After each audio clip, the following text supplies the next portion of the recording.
काहीतरी गोड खाण्याची इच्छा आहे, पण काहीतरी झटपट करायचं आहे.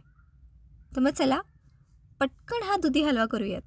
नमस्कार मंडळी, मी नीताच्या किचनमध्ये तुम्हा सर्वांचं खूप खूप मनापासून स्वागत आहे. इथे मी एक दुधी स्वच्छ साफ करून साल काढून घेतलेला आहे.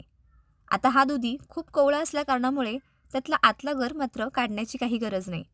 पण जर दुधी थोडासा जास्त निभर असेल किंवा आत त्याच्या बीज जास्त मोठ्या झालेल्या असतील तर मात्र आतला गर काढून टाकून द्यावात.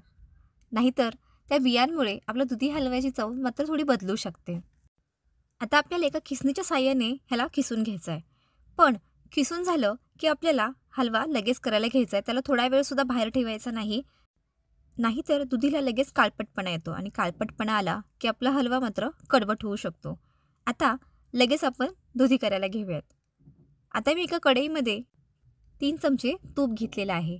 कारण दुधी खिसून झाल्यानंतर तो बरोबररित्या 2 कप भरलेला आहे.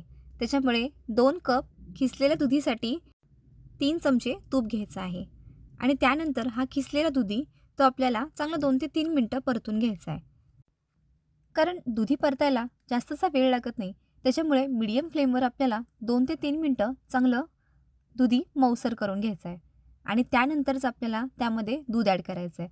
तर 2 कप खिसलेल्या दुधीसाठी 1 कप दूध पुरेसं आहे. आणि त्या दुधासोबतच मी थोडंसं साईसुद्धा ॲड केलेली आहे.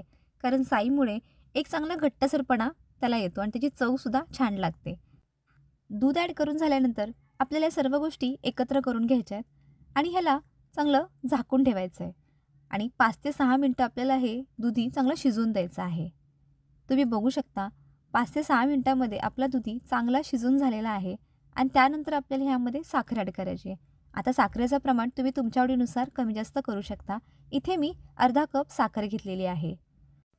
साखर ॲड करून झाल्यानंतर पुन्हा त्याला पाणी सुटतं आणि जोपर्यंत पाणी व्यवस्थितरित्या ते आटलं जात नाही तोपर्यंत आपल्याला ह्याला परतून घ्यायचं आहे. आणि सर्वात शेवटी आपल्याला खवा ॲड करायचा आहे. आणि खवाही चांगला 2 ते 3 मिनटं परतून घ्यायचा आहे. आता तुम्हाला ज्यामध्ये ड्रायफ्रूट तुपामध्ये भाजून ॲड करायचे असतील तसंही तुम्ही ॲड करू शकता. पण इथे मी तुपात न भाजताच काजू बदामाचे काप ॲड केलेले आहेत. कारण हलव्यामध्ये ना जेव्हा काजू बदामाचे काप जसे मऊसर लागतात ना तेव्हा दुधी हलव्याची चव मात्र दुप्पट वाढते. आता तुम्हाला ह्यामध्ये कसे टाकायचे ते तुम्ही तुमच्या आवडीनुसार करू शकता. आता सर्वात शेवटी मी इथे वेलची पूड ॲड केलेली आहे. आणि त्यानंतरही त्याला चांगलं मिनिटभर परतून दिलं आहे. असं जोपर्यंत घट्टसरपणा येत नाही तोपर्यंत आपल्याला दुधी हलवा परतत राहायचा आहे. आणि तयार आहे आपला झटपट दुधी हलवा. आता ही रेसिपी तुम्हाला कशी वाटली हे मला कमेंट बॉक्समध्ये नक्की सांगा. रेसिपीबद्दल काही प्रश्न असतील तेही मला कमेंट बॉक्समध्ये नक्की विचारा. रेसिपी आवडली तर रेसिपीला लाईक करा, कमेंट करा आणि आपल्या मित्रमंडळींसोबत ही रेसिपी नक्की शेअर करा. पुन्हा भेटूयात अशाच नवनवीन रेसिपीसोबत. धन्यवाद.